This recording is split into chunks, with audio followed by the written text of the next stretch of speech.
Hi, everyone. If you feel threatened and become suffocated when someone wants to get close to your heart, and then all of a sudden you might start looking for any flaws in them, you might have an avoidant attachment style. In this video, I want to give you some understanding of why did you develop this attachment style in the first place? How does avoidant attachment style show up in relationships? And some practical tools on how to navigate that. My name is Barchi. If you want to understand yourself better, have better relationships, and need some help, the link to my website in the description box down below. But let's get on with the video. I hope that by sharing this content about the avoidant attachment style, you will become more compassionate and kind towards yourself or other people in your life. And this information is not to label you or your partner, but to provide you with some information that might actually help you understand yourself or your loved one better. And this alone will help you get more fulfilling relationships. Okay, let's look at why did you develop avoidant attachment style in the first place?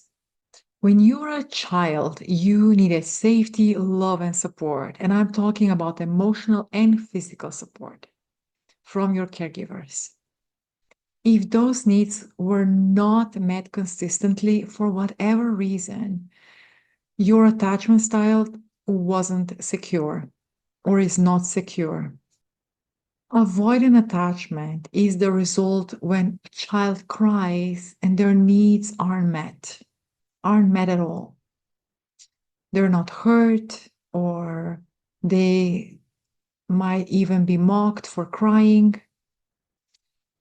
And a child then stops relying on external support and rather shuts down their emotions because it's too painful at some point not getting the response and being let down from a caregiver. It's less painful to push down their feelings. And I find that really sad, honestly. And this attachment style is more common amongst men, but women have it too. And you need to understand that this was a strategy to survive. That was the smartest thing a young body knew how to do. And just hearing that, do you have more compassion for it? Because, that deep down on the subconscious level, every person just wants to survive, and this is the best thing they know how to. And it's not personal, they're not mean or inconsiderate towards you. They're not there to hurt you. They're there, the way they act is only to protect themselves. So let's talk about how does it show up in relationships. You're probably afraid to show emotions because you worry that you will be mocked or humiliated by someone, or the worst case scenario, they would abandon you just if you reveal yourself for being who you are. You're probably emotionally distant. You might open up and be vulnerable one day, and then the next day is as if you're a different person, as if the switch would go off and you're completely overwhelmed by your emotions and you need a long time because you can only regulate when you are alone.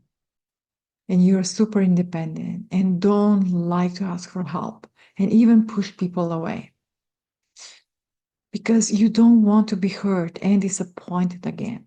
That was too painful. And therefore, it's hard for you to be intimate with others.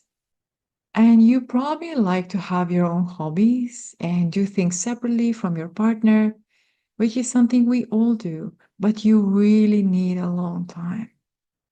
You might also give an impression as if you don't care or seem detached from the relationship, which is not true. You're just protecting yourself because you can get overwhelmed with too much emotion and you're afraid of getting too close to someone. You're also conflict averse and give people the silent treatment or ghost them, which is not the best thing. And if that's you, you can get turned off by simple things in a person. In a book called A Manual for Being Human, a therapist says that she gets turned off by a guy or guy shoes. And she's not proud of that, but it's just how her brain works. But she has awareness of that, which is amazing. Because like the baseline is your brain only wants to protect you. And your biggest fear is actually not being in connection. Kind of think about it.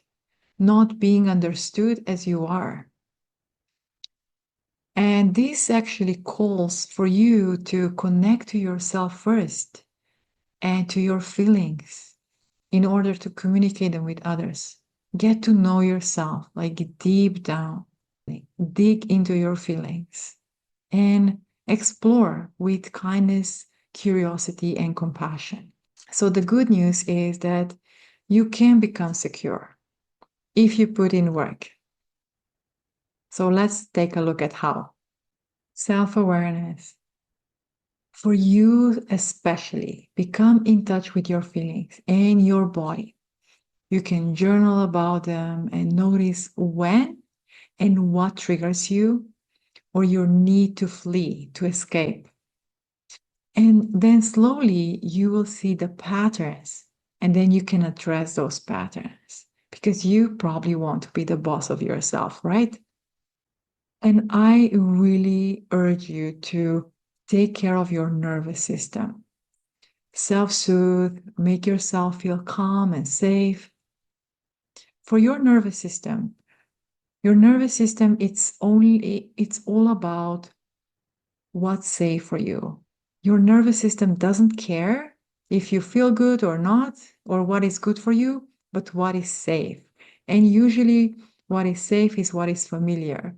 So, what is familiar it might not even be good for you, but it's just the safest option that your nervous system knows about. And you can change that. You can self soothe with breath work. For example, you can just take a few deep, conscious breaths, and I advise you to take them in your belly. What I like to do is place one hand on my heart and the other one on my belly, and then just focus on my body. Having feet firmly on the floor helps too with grounding. And then just taking a couple of deep belly breaths and be an observer.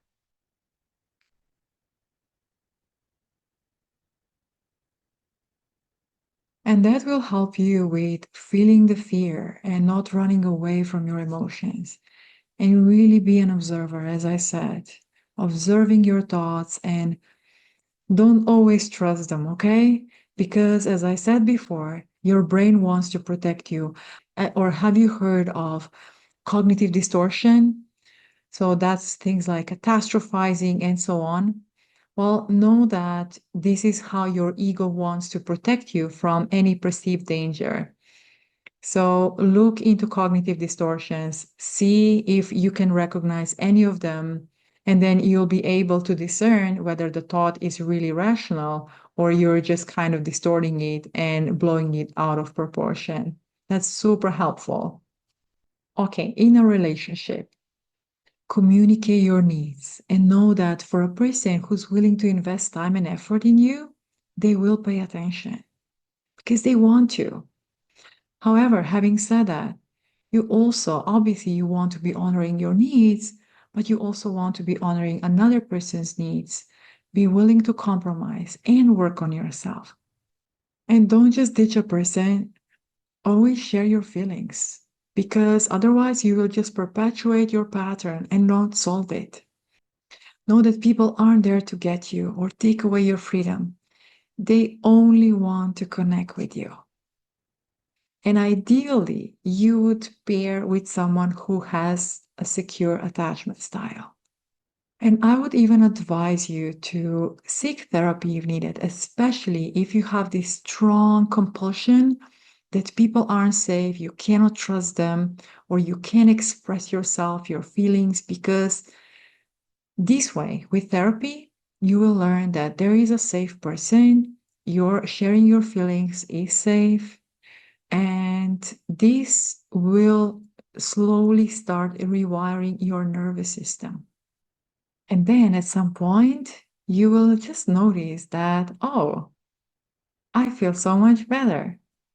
You won't have this urge to escape anymore. To sum it up, you're avoiding if someone gets too close to you and you become or feel threatened and suffocated. You might be afraid of being open and roll with that person because if they know the real you, they will leave you for sure. That's what your mind is telling you. And the last thing you want or your biggest fear is to be abandoned for being yourself. So make sure that you invest in getting to know your emotions, in self regulation, express your needs for a long time, and most importantly, learn how to lean in and trust people that you love because they do care for you. And with everything, baby steps. Okay. Thank you so much for watching. Let me know if you have any questions in the comment section and see you next time. Bye bye.